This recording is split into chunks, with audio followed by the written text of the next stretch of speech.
Period hygiene is body care, not shame. And that's the message I want to start with because periods can involve blood, smell, wiping, stained underwear, used period products, bins, hand washing, laundry, and cleanup routines. And for some autistic kids, those parts can just be as hard as the bleeding itself. So if your child panics about blood on their hands, find used period products too difficult to touch, hates the smell of the bathroom bin, hides stained underwear, uses a lot of wipes or avoids changing pads, or just gets distressed by the cleanup, this video's for you because hygiene routines need to be taught clearly, practically, and without disgust. So stay with me because towards the end, I'll give you a simple cleanup routine that you can teach before there's blood on clothing, plus words you can use to keep the conversation practical and shame-free. I'm Kath Hackinson from Sex Ed Rescue. I'm a sex educator, nurse, parent, autistic ADHD, and I've been working in sexual health and sex ed for over 30 years. So when I talk about autism, periods, and puberty, I'm bringing together lived experience, professional experience, parenting experience, and many years of helping families to have clear, practical, shame-free conversations about puberty, periods, sex ed, lots of different things. I also bring lived experience to this too, because as an autistic ADHDer, I know that smell, texture, wetness, and cleanup tasks are not small details. A smell that other people barely notice can feel huge. A texture can feel hard to manage. A task that looks simple from the outside can feel like too many steps at once. And that matters with period hygiene because period care is not just put on a pad. There's also wiping blood from outside of the body, wrapping up used products, putting them in the bin, checking your underwear, dealing with stained clothing, washing hands, managing smell, restocking your period products, and sometimes cleaning up after a leak. And that's a lot of practical body care. And if we only teach the product, we leave out the cleanup routine. Let's start with smell. Period blood can have a smell. Used pads can smell. Bathroom bins can smell. Blood on underwear can smell if it sits there for too long. And that doesn't mean that your child's dirty or disgusting. It just means that blood, underwear, and used products need a cleanup routine. So smell and blood, they're actually practical issues.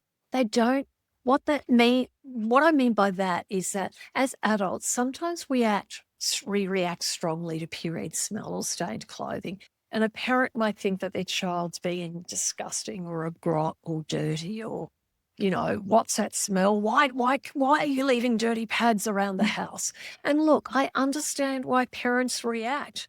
Period cleanup, it can be unpleasant, especially if stained underwear has been hidden or a used product has been left somewhere it should not be.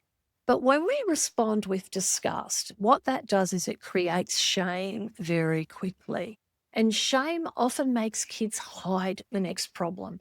So we need clear, practical words. So instead of saying, that's disgusting, you might say, you know what? Blood needs a cleanup routine.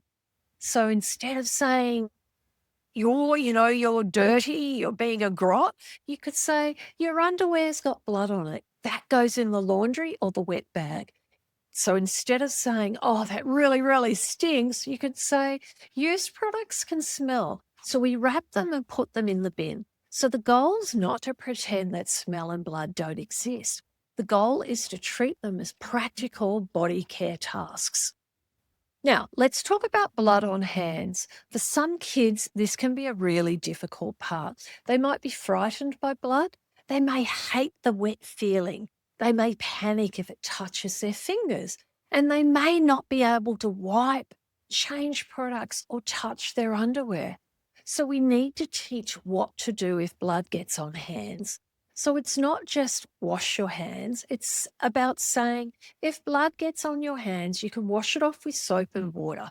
Blood on hands during period care isn't, it's nothing dangerous. It's not going to hurt you.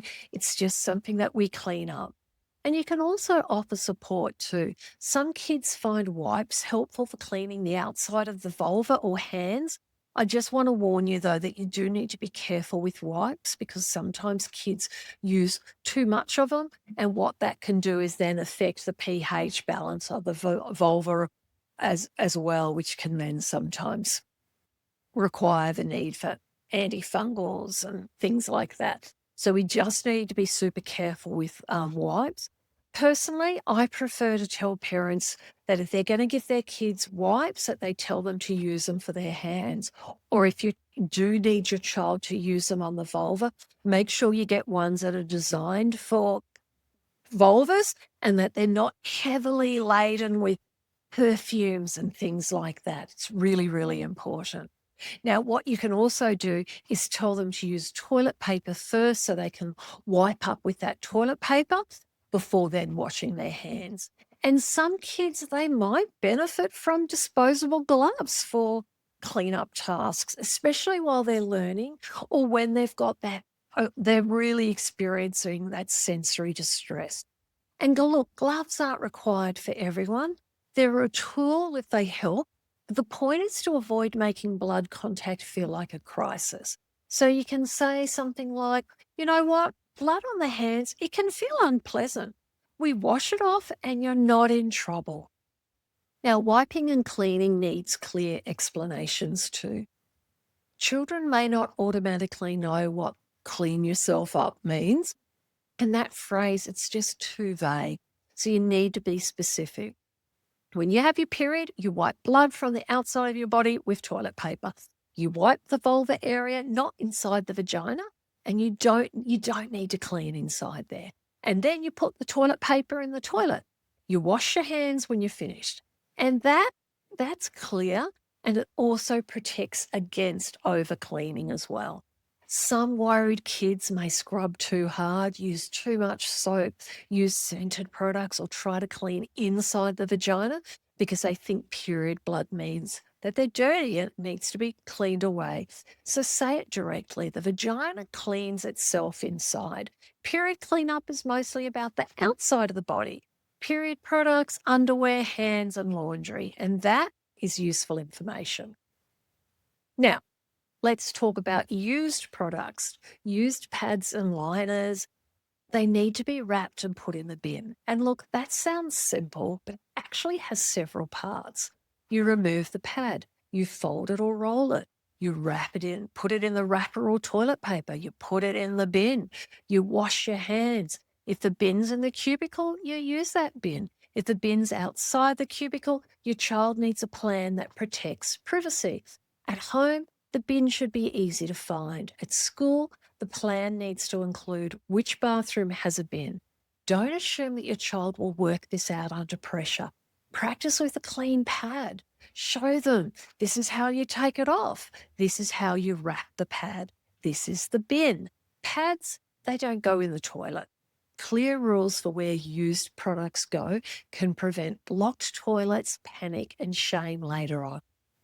Now, stained underwear also needs a routine. So if there's blood on the underwear, where does it go? Laundry basket, bathroom bucket, wet bag, plastic bag, straight into the washing machine? Your child needs to know the answer.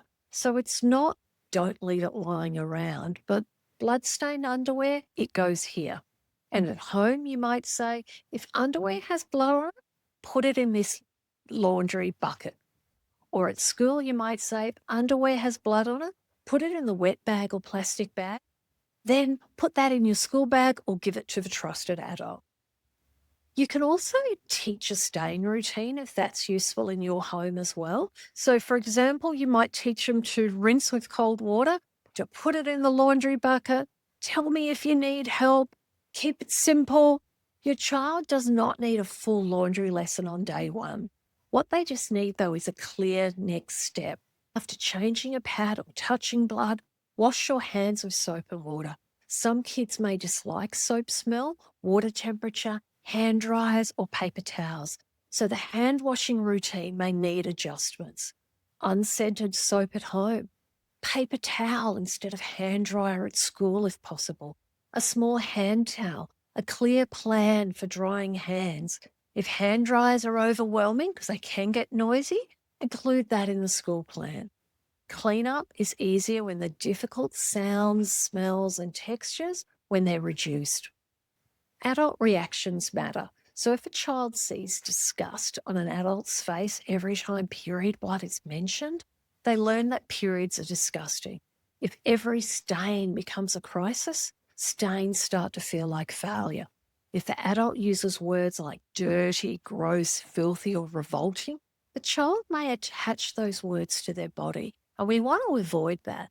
And this doesn't mean that pretending period cleanup is fun. It means staying practical. Blood needs cleaning. Used products go in the bin. Hands get washed. Stained clothes go in the laundry. Smell means we check the bin, laundry, or the product. Practical words actually protect dignity. Now, this is a bit I promised you at the start. Here's a simple period cleanup routine. So, step 1, change the product. Remove the used pad, liner, or period product the way you've practiced. Step 2, wrap and bin. So, wrap the used product in the wrapper or the toilet paper, and put it in the bin. You don't flush pads or liners. Step 3, wipe the outside of the body. Use toilet paper or wipes if wipes are part of your routine, and you don't clean inside the vagina. Step 4, check underwear and clothes. Look for blood on underwear, pants, skirts, shorts, or bedding. Step 5, put stained items in the right place. So laundry basket, a bucket in the sink, a wet bag, a plastic bag, or whatever you agree. And step 6, wash hands, soap and water, and dry hands in the way your child can manage. And step 7, ask for help if needed. If there's too much blood, a leak, pain, smell, confusion, or distress, ask a trusted adult. And that is the routine. It's about change, wrap, bin, wipe outside, check clothes, laundry or wet bag, wash hands, ask for help. And you can put that on a visual card if it helps. So the takeaway is this: periods involve smell, blood, used products, hand washing, stains, laundry, and sometimes wipes or extra cleaning. And these can be tricky sensory or practical parts for autistic kids. So hygiene routines need to be taught without shame. Period hygiene, it's actually body care and it's not shame. Smell and blood are practical issues, and they don't mean that your child is dirty or a little grot. It's about practice wrapping a pad, show where used products can go, teach the stain routine, use gloves or wipes if helpful, keep language practical, and avoid saying that your child is dirty. Explain smell as body care, not badness, and teach the cleanup routine before there's blood on clothing. And this is one of the reasons that I created Period Ready. It's my first period course in the sex ed shop, and it helps parents teach cleanup steps in a practical, shame-free way. It's designed for kids who are waiting for their first period because you can practice hygiene routines before bleeding starts. It can also help kids who already have periods because smell, stains, used products, laundry products, school bathrooms and cleanup can still need support after periods have started. And what it does is it supports both parents and kids with clear explanations that kids can understand and practical scripts, checklists, and resources that parents can use. So you can find Period Ready over in the sex ed shop, along with other resources for talking about puberty, sex, and more. And also over at Sex Ed Rescue, I help parents have clear, shame-free, and practical conversations with their kids, even when the topic feels awkward, messy, private, or hard to start. So this video is part of my Autism and Periods series. And in the next video, we're looking at special interests, detail, and deep questions, because some autistic kids want a lot of information. They may ask detailed questions about blood, bodies, period products, pain, or just how everything works. And when we understand that detail seeking is a part of learning, not just a kid being difficult, it means that we can answer their questions clearly without overwhelming them.